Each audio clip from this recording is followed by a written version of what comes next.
देखो विद्यार्थियों, ये क्लास 10th का चैप्टर चल रहा है इलेक्ट्रिसिटी। इस नई वीडियो में हम आपको बताएंगे इलेक्ट्रिक सेल के बारे में, विद्युत सेल के बारे में और आंतरिक प्रतिरोध के बारे में। तो पहले बात करते हैं विद्युत सेल की या इलेक्ट्रिक सेल की। तो इलेक्ट्रिक सेल या विद्युत सेल एक ऐसा उपकरण है जिसकी सहायता से हमको विद्युत ऊर्जा मिलती है। यानी सेल किसी भी सर्किट में, किसी भी परिपथ में ऊर्जा को या आवेश को लगातार प्रवाहित करने के लिए ऊर्जा की आवश्यकता होती है। तो वो ऊर्जा जो प्रोवाइड करेगा वो इलेक्ट्रिक सेल करेगा। यानी कि एक ऐसा उपकरण जो रासायनिक ऊर्जा को वैद्युत ऊर्जा में बदले, उसे हम विद्युत सेल कहते हैं। A device which convert chemical energy into electrical energy is known as cell. ठीक है ना। तो किसी भी सर्किट में आवेश या चार्ज को फ्लो कराने के लिए एनर्जी की जरूरत पड़ती है, उसको ये सेल प्रोवाइड करता है। अब कई सारे सेल अगर मिला देते तो उनको बैटरी कहते हैं। तो सेल और बैटरी दोनों एक ही चीज है, एक ही काम करते हैं। बस ये है कि अगर कई सारे सेल जोड़ दिए जाए तो वो बैटरी बन जाती है, और काम वो दोनों एक ही करेंगे। किसी भी सेल को, एक जैसे बर्तन हमने लिया हुआ है, इसमें एक विद्युत भट्टे का विलयन मिलाते हैं, इलेक्ट्रोलाइट का सॉल्यूशन लेते हैं, या फिर और साथ में इसमें दो रॉड रहती हैं मेटल की, जिनको बोलते हैं इलेक्ट्रोड, जिनको कहते हैं इलेक्ट्रोड। और इलेक्ट्रोड में एक को कहा जाएगा कैथोड और दूसरे को कहा जाएगा एनोड। ठीक है ना। तो इस तरह से बैटरी हमारी काम करती है। तो माइनस वाले सिरे से इलेक्ट्रॉन चलते हैं और वो प्लस की तरफ पहुंच जाते हैं।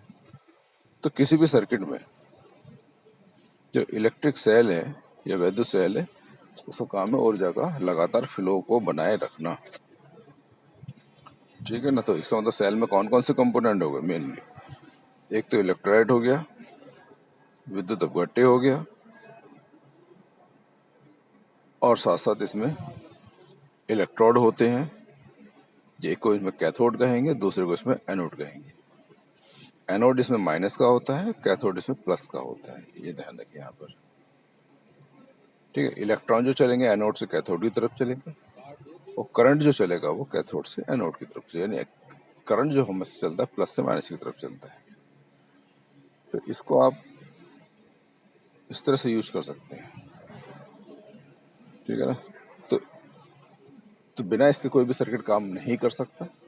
ये सेल जो होते हैं जनरली दो तरह के होते हैं, एक प्राथमिक सेल होता है, दूसरा सेकेंडरी सेल होता है।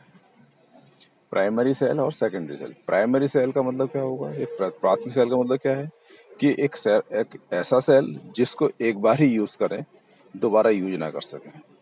जैसे टॉर्च में सेल डालते हैं सिंपल वाले, या गैस गीजर में सेल डालते हैं, तो एक बार यूज करने के बाद वो 2-3 महीने चलते हैं और उसके बाद उन्हें फेंक दिया जाता है, फिर वो दोबारा उनको चार्ज नहीं कर सकते। जैसे बैटरी है, इन्वर्टर वाली बैटरी, ये मोबाइल की बैटरी, इनको बार बार इनकी बैटरी को चार्ज कर सकते हैं, तो इनको बोलते हैं द्वितीयक सेल या सेकेंडरी सेल। तो आजकल सेकेंडरी सेल ज़्यादा यूज करे जाते हैं, प्रयोग में लाए जाते हैं, क्योंकि ये बार बार इनको इस्तेमाल कर सकते हैं। ठीक है ना। तो इस तरह से हम इस सेल के बारे में बता सकते हैं।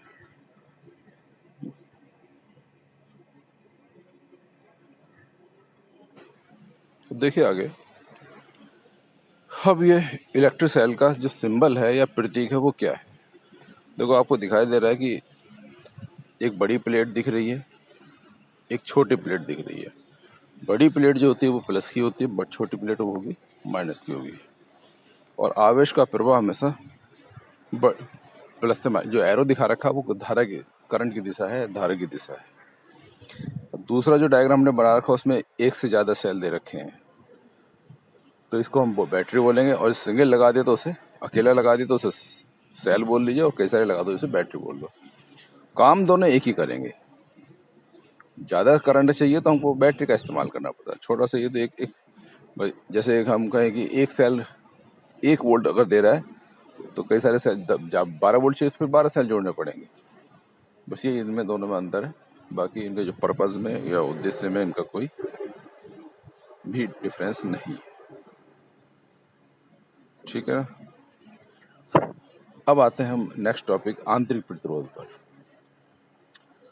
पिछले वीडियो में आपको प्रतिरोध के बारे में बताया था। प्रतिरोध क्या होता है कि जब भी किसी भी सर्किट में, किसी वायर में, किसी चालक में धारा प्रवाहित करते हैं तो तार का पदार्थ धारा के मार्ग में या इलेक्ट्रॉन के चलने के रास्ते में एक बाधा उत्पन्न करता है। उसी बाधा को हम रेजिस्टेंस कहते हैं। When current passes through a conductor, then material opposes the flow of current, which is known as resistance. ठीक है ना। तो अब बात आती है सेल की। तो सेल के अंदर क्या क्या चीजें हैं? तो सेल के अंदर हमारे पास इलेक्ट्रोलाइट है, विद्युत अपघट्य है, या फिर उसको प्लेटें होती हैं जिन्हें इलेक्ट्रोड कहते हैं। तो ये मटेरियल होता है सेल के अंदर। तो जब भी अब सेल हमको किसी सर्किट में करंट दे रहा है तो ये जो सेल का पदार्थ है, ये सेल का मटेरियल है, वो भी धारा के मार्ग में एक बाधा उत्पन्न करता है। इसी बाधा को, इसको हम इंटरनल रेजिस्टेंस कहते हैं। ठीक है। जिस प्रकार तार का पदार्थ धारा के मार्ग में बाधा उत्पन्न करता है, उसी प्रकार सेल का पदार्थ भी या घोल भी धारा के मार्ग में बाधा उत्पन्न करता है। इसी बाधा को सेल का आंतरिक प्रतिरोध कह देते हैं। The obstruction offered by electrolyte of cell in the flow of current is known as internal resistance। ठीक है। अब इससे नुकसान क्या होता है सेल अब इसकी वजह से सेल की ऊर्जा जो है उसका कुछ भाग सेल के अंदर ही खर्च हो जाता है, लॉस हो जाता है। ठीक है ना। तो पूरी जाकर हमारे 1.5 वोल्ट का सेल है तो वो 1.4 वोल्ट का ही काम करता है। अब जैसे जैसे सेल पुराना हो जाएगा वैसे वैसे उसका आंतरिक प्रतिरोध या इंटरनल रेजिस्टेंस बढ़ता चला जाता है। ठीक है ना। तो अच्छा सेल वही होगा जिसका आंतरिक प्रतिरोध या इंटरनल रेजिस्टेंस कम से कम होगा तो वही हमारे लिए बेटर होगा। मतलब कम होने का मतलब कि वो ज़्यादा करंट देगा, फुल एफिशिएंसी से काम करेगा। अब हमने एक सर्किट दिखा रखा है, देखो डायग्राम दिखा रखा है। तो बाहर तो एक रेजिस्टेंस है, आर कैपिटल आर, जो रेजिस्टेंस बता रहे, रेजिस्टेंस का मतलब होता है, प्रतिरोध का मतलब होता है कि जैसे कोई बल्ब है, पंखा है, फैन है, ऐसे कोई भी उपकरण विद्युत का, उसे हम प्रतिरोध या आर कह सकते हैं। फिर साइड में जो वायर दिख रहा है वो हमारे कनेक्शन में आ गए, वो कॉपर के वायर हो गए।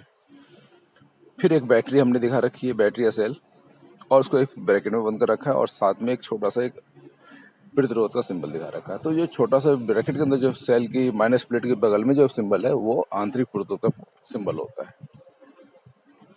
ठीक है ना। इसकी हमेशा कुछ ना कुछ वैल्यू होती है, चाहे नया सेल हो चाहे पुराना सेल हो। नए सेल में इसकी वैल्यू बहुत कम होती है, पर जैसे जैसे सेल पुराना होता चला जाए तो आर की वैल्यू बढ़ती चली जाती है, और आर बहुत ज़्यादा हो जाए तो इसका मतलब सेल बेकार हो चुका है। ठीक है ना। तो इस तरह से हम यहाँ पर आंतरिक प्रतिरोध के बारे में स्टडी या समझ सकते हैं। ठीक है ना। मेन बात वही है कि इसकी वजह से जो सेल की कुछ ऊर्जा का कुछ भाग सेल के अंदर ही खर्च हो जाता है। अगर मान ली करंट निकालना हो, धारा निकालनी है, तो E upon R plus R होता है। E होता है सेल की टोटल विद्युत वाहक बल, और आर प्रतिरोध है पूरे सर्किट का, और स्मॉल आर यहाँ पर क्या है, आंतरिक प्रतिरोध होता है। तो जब फार्मूला वैल्यू रखेंगे तो हमको आई की वैल्यू मिल जाती है। ठीक है, आप समझ गए होंगे। मिलते हैं अगले वीडियो में। कोई प्रॉब्लम है तो मैसेज करिए, जरूर सॉल्व करेंगे।